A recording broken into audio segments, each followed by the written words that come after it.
লন্ডনস্থ Bangladesh high কমিশনের উদ্যোগে শুক্রবার লন্ডনে 5 তারকা হোটেলে অনুষ্ঠিত হচ্ছে বাংলাদেশের স্বাধীনতা দিবস অনুষ্ঠানে বিভিন্ন দেশের অ্যাম্বাসেডর সহ কমিউনিটির বিশিষ্টজনরা অংশ নিয়েছিলেন। বিশেষ করে বিগত 5ই আগস্টের পর বাংলাদেশের নতুন প্রেক্ষাপটে কমিউনিটির অনেকেই নতুন করে হাই কমিশনের দাওয়াতে উপস্থিত হয়েছে।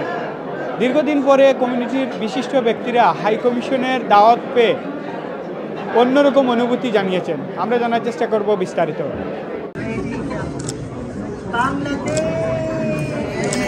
আলহামদুলিল্লাহ, আমরা আজকে বাংলাদেশ হাই কমিশন গত 17 বছর তারা আমাদের বিরুদ্ধে জুলুমও করেছিল। তারা একদলীয় শাসনের পক্ষে তাদের অবস্থান ছিল। ইভেন আমি নিজেও এই এমবেসি তারা ভিকটিম ছিলাম। আমাকে জেলে তারা পাঠিয়েছে।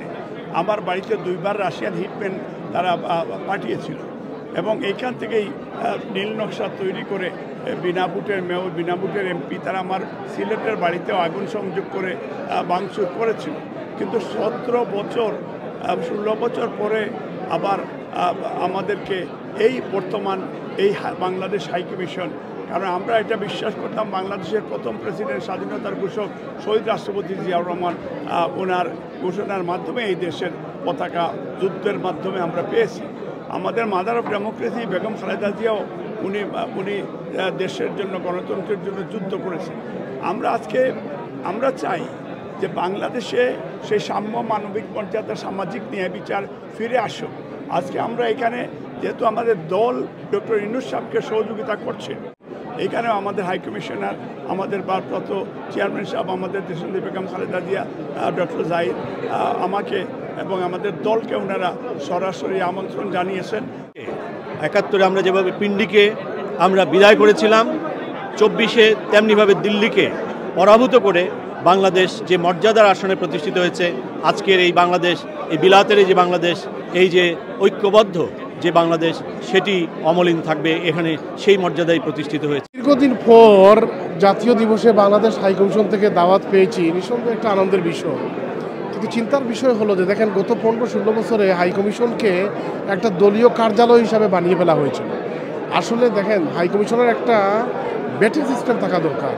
জাতীয় দিবসে কারা দাওয়াত পাবে, কারা পাবে না, বা কাদের দেওয়া উচিত নয়, এটা পলিটিক্যাল কোনো অফিস যেন না হয়। কমিউনিটিতে যারা বিভিন্ন পেশায় দক্ষ, যারা বিদগ্ধ, যারা ভালো মানুষ, তারা যেন হাই কমিশনে বিভিন্ন দাওয়াত পায় বিভিন্ন অনুষ্ঠানে, এবং এতে হাই কমিশনের লাভ হবে। High commission time to time তাদের অ্যাডভাইস নিতে পারবে। তো আমি হাই কমিশনকে মুবারকবাদ জানাই।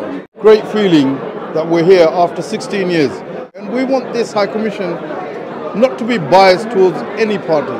This High Commission represents Bangladesh. High কমিশনের এবারের প্রোগ্রামটা একটু ভিন্ন মনে হচ্ছে এবং আমার কাছে খুব ভালো লাগছে যে খুবই সিম্পল তারা রেখেছেন। 2 জন বক্তা ছিলেন, হাই কমিশনার ওয়েলকাম করেছেন, পরে একজন ব্রিটিশ মিনিস্টার বক্তৃতা দিয়েছেন। এরপরে যারা অতিথিরা আসছেন তারা সকলেই এখানে নেটওয়ার্কিং করছেন, পারস্পরিক মত বিনিময় করছেন। এবং এইবারই আমার কাছে মনে হচ্ছে যে গত 15 বছর আমরা সবসময় দেখতাম যে একটি নির্দিষ্ট গ্রুপের মানুষকে আমন্ত্রণ জানানো হতো এবং তারাই সেখানে বক্তৃতা করতেন। আজকের অনুষ্ঠানটা ভিন্ন, যে এখানে কমিউনিটির মানে বিভিন্ন শ্রেণীর মানুষ ইনভাইটেড হয়েছেন এবং প্রোগ্রামটাও সিম্পল রাখা হয়েছে। শুধু বাংলাদেশের স্বাধীনতা, সার্বভৌমত্ব এবং গণতন্ত্র যেভাবে গলা টিপে হত্যা করেছিল, 17 বছর আন্দোলনের মাধ্যমে শেষ পর্যন্ত জুলাই আগস্টের আন্দোলনের মাধ্যমে ফ্যাসিস্টের পতন হওয়ার পরে এই প্রবাসেও বাংলাদেশ হাই কমিশন আওয়ামী লীগের দখলে ছিল, তাদের আওয়ামী লীগের অফিসের মতো ছিল। এই অফিস থেকে মুক্ত হয়েছে আমি মনে করি। দীর্ঘদিন পরে আমরা প্রবাসী বাংলাদেশিরা আজকে দাওয়াত পেয়েছি, এখানে এসেছি। এটা বোঝা যাচ্ছে, ইয়েস, দিস ইজ বাংলাদেশ, বাংলাদেশের এমবেসি। এত দীর্ঘ 16 বছর এটা ছিল আওয়ামী লীগের অফিস। আওয়ামী লীগের অফিস থেকে মুক্ত হয়েছে।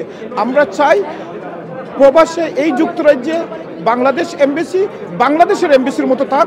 কমিশনের যে ইভেন্টগুলো হয় সেখানে আমরা চাই যে সব শ্রেণী পেশার মানুষজন আমন্ত্রিত হোক। বাংলাদেশের স্বাধীনতা দিবসের যে আজকে যে প্রোগ্রামটা, অনেক মানুষ আসছে, এটাতে আমি খুব ভালো লাগতেছে। বাংলাদেশের we really feel proud as the Bangladeshis living in England. বাংলাদেশের যে একটা ট্রানজিশনের মধ্য দিয়ে গেল, আমরা আশা করব যে এই ট্রানজিশনের মধ্য দিয়ে ভালো কিছু বের হয়ে আসবে বাংলাদেশের যে ইন্টারিম গভর্নমেন্ট তারা যে সংস্কারগুলো করা প্রয়োজন বা একটা ভালো একটা ইলেকশন তারা দিবে সেটা বিষয়ে আমরা খুবই আশাবাদী। অন্যায়ভাবে আমাকে বাংলাদেশ হাই কমিশনের পক্ষ থেকে আমার বিরুদ্ধে একটি ব্লেম দেওয়া হয়েছিল এবং সেটা যে মিথ্যা এবং সেটার বিরুদ্ধে যে আমার অবস্থান, আমি যে সত্যের পক্ষে ছিলাম, আজকে তার প্রমাণ বাংলাদেশ সহ পৃথিবীর কোথাও শেখ মুজিবের ছবি, শেখ হাসিনার ছবি রাখতে পারা যায় না, কোথাও রাখতেছে না, সেই অবস্থানই আমার ছিল। তাই আমি যে সঠিক ছিলাম আজকে তার প্রমাণ। এবং আমি আজকে এখানে এসে ভালো লাগছে, বহুদিন পরে প্রায় 16 বছর পরে আমরা হাই কমিশনে দাওয়াত পেলাম। আসছি ভালো লাগছে, সবার সাথে দেখা হচ্ছে, খুব এনজয় করতেছি। বাংলাদেশ থেকে মিস করতাম, এখানে আসার পরে ভালো লাগছে। হাই কমিশনের উদ্যোগে বিভিন্ন দেশের কূটনীতিকরা অংশ নিয়েছিলেন আজকের এই অনুষ্ঠানে। তবে বাংলাদেশি কমিউনিটির বিশিষ্টজনরা বলছেন বাংলাদেশের দুর্যোগ এবং দুর্ভয়ে যে কোনো প্রয়োজনে তারা বাংলাদেশের পাশে থাকবেন এবং পাশে ছিলেন। Faisal Mahmud, FM news, London.